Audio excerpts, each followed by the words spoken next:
Hello बच्चों, हमारा प्रश्न है 1 मोलर ऑक्जेलिक अम्ल 50 मिली 0.5 ग्राम उड़ चारकोल के साथ हिलाए गए अधिशोषण के उपरांत विलयन की सांद्रता 0.5 एम है। यदि प्रति ग्राम कार्बन पर अधिशोषित ऑक्जेलिक अम्ल की मात्रा क्या होगी।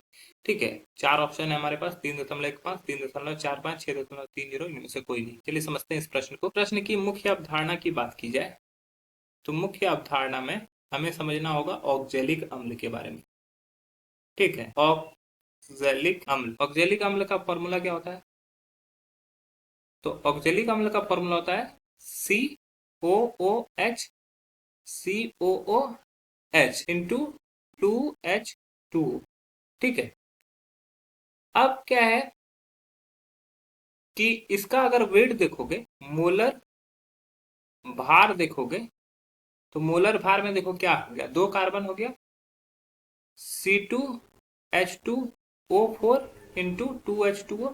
तो इसका मोलर भार निकाल लेंगे। कार्बन का भार होता है 12 गुने 2 प्लस हाइड्रोजन 1 गुने 2 प्लस ऑक्सीजन का 16 गुने 4 प्लस यहाँ पे जल के 2 अणु हैं तो जल का होता है 18, तो 2 गुना 18, तो ये हो जाएगा 24 प्लस 2 प्लस 64 प्लस 36, तो ये हो जाएगा 126। ठीक है, तो मोलर भार हम लोग का निकल गया 126। ठीक है, अब यहाँ पर क्या है, मोलरता दिया हुआ है। मोलरता जो दिया हुआ है, पहले मोलरता कितना दिया हुआ है, पहले का मोलरता दिया हुआ है 1 m। ठीक है, और आयतन जो दिया हुआ है वो दिया हुआ है 50 ml।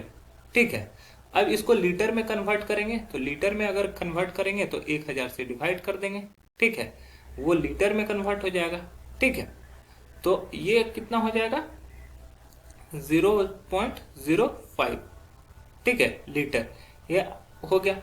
अब मोलरता का फॉर्मूला क्या होता है? मोलरता का फॉर्मूला होता है मोल प्रति लीटर। मोल प्रति लीटर। ठीक है, ये आयतन में क्या होना चाहिए, लीटर में होना चाहिए। तो अब यहां से हमको मोलरता और आयतन दोनों दिया हुआ है, तो मोल का फॉर्मूला क्या हो गया, मोलरता m इंटू भी। तो मोलरता 1 है, आयतन 0.5 है।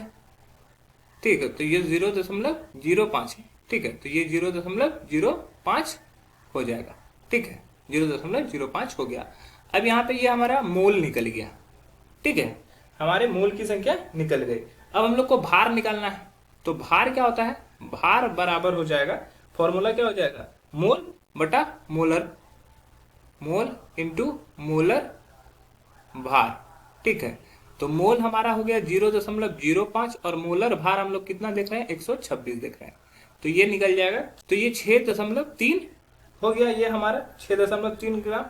अब ये तो एक एक मोलर के लिए था। अब बोल रहा है बाद में इसकी मोलरता कितनी हो गई, 0.5।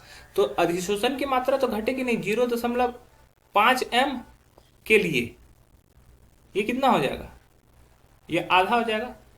ये 1 मोल के लिए था, तो आधे मोल के लिए कितना हो जाएगा, 6.3 बटा 2, ये हो जाएगा।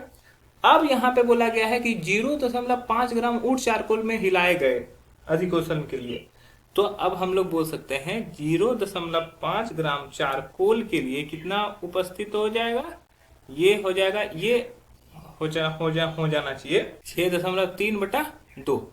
तो 1 ग्राम चारकोल के लिए, 1 ग्राम चारकोल के लिए मतलब कि हो जाएगा 6.2, माफ कीजिएगा 6.3 बटा 2 गुने 0.5, तो यहां से आ जाएगा 6.3 ग्राम।